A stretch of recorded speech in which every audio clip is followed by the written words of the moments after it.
নমস্কার সকলকে, বাঙালিয়ানা kitchen and ব্লগে আপনাদের সবাইকে স্বাগত। তো আজকে আপনাদের কাছে আমি শুক্তোর রেসিপি নিয়ে হাজির হয়েছি। তো শুক্তো কিভাবে রান্না করবেন আপনারা এই ভিডিও দেখে ঠিক বুঝতে পারবেন।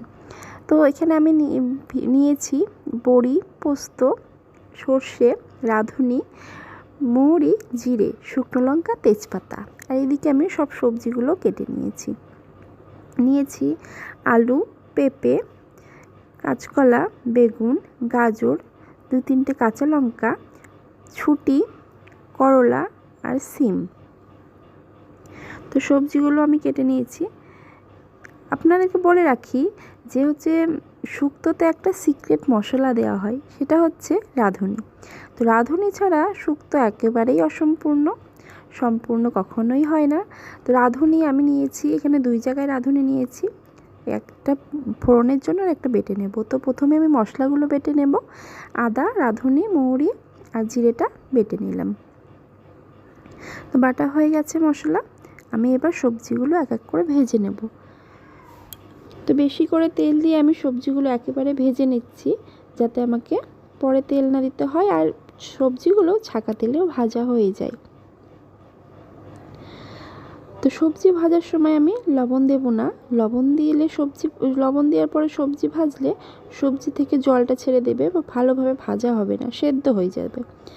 এবার পেঁপেটা ভেজে নিচ্ছি। করলার আমি বিচি নিইনি, বিচি ছাড়িয়ে করলাটা নিয়েছি। এখানে ছুটিগুলো ভেজে নিচ্ছি। কাঁচকলা ভেজে নিচ্ছি। তো সব শেষে আমি বেগুন ভাজছি, কারণ বেগুনে প্রচণ্ড তেল টানে। তো বেগুন যদি আমি প্রথমেই ভেজে নিতাম তো সব তেলগুলো বেগুনেই টেনে নিত। তো দেখুন কড়াই একদম তেল নেই বেগুন ভাজার পরে। এবার আমি বড়িগুলো ভেজে নিচ্ছি। তো সব ভাজা এখন হয়ে গেছে। আমি কড়াইয়ে তেল দিয়ে নিলাম। তেলটা গরম হতে আমি এবার ফোড়ন দেব। তো ফোড়নে দিলাম শুকনো লঙ্কা, তেজপাতা, রাঁধুনি। ফোড়নটা একটু পুড়িয়ে নেব যাতে ফোড়নের একটা গন্ধটা বেরোক। তো ফোড়নের গন্ধ বেরিয়ে গেছে। আমি এবার যে আদা, রাঁধুনি, মৌরি আর জিরেটা বেটে রেখেছিলাম সেই মশলাটা দিয়ে এখন আমি কষিয়ে নিচ্ছি। কষানো হয়ে গেছে। এবার আমি লবণ দিলাম।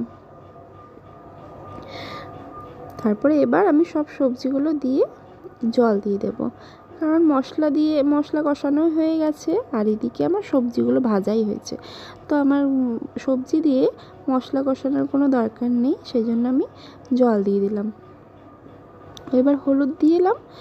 ততক্ষণ ফুটুক, আমি সর্ষে আর পোস্তটা বেটে নিয়ে আসি। তো সর্ষে পোস্তটা বেটে নেব। শুক্তো কখনোই ঝাল হয় না, তো শুক্তো আমরা ঝাল করব না, সেই জন্য 2-3টে কাঁচা লঙ্কা আমি বেটে নিলাম, যাতে ঝাল না হয়, মিষ্টি মিষ্টি হয়।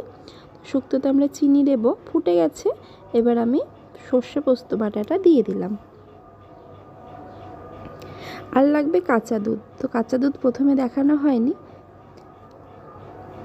আমরা চিনি দিয়ে দিয়েছি শুক্তোতে।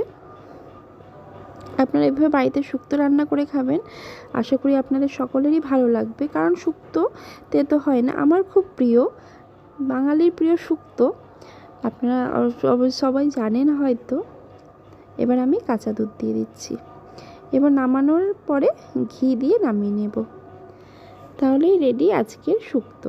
তো কেমন হয়েছে আজকের শুক্তো রেসিপি আপনারা কমেন্ট করে অবশ্যই জানাবেন, এবং ভালো লাগলে চ্যানেলটিকে সাবস্ক্রাইব করে দেবেন। ধন্যবাদ সকলকে।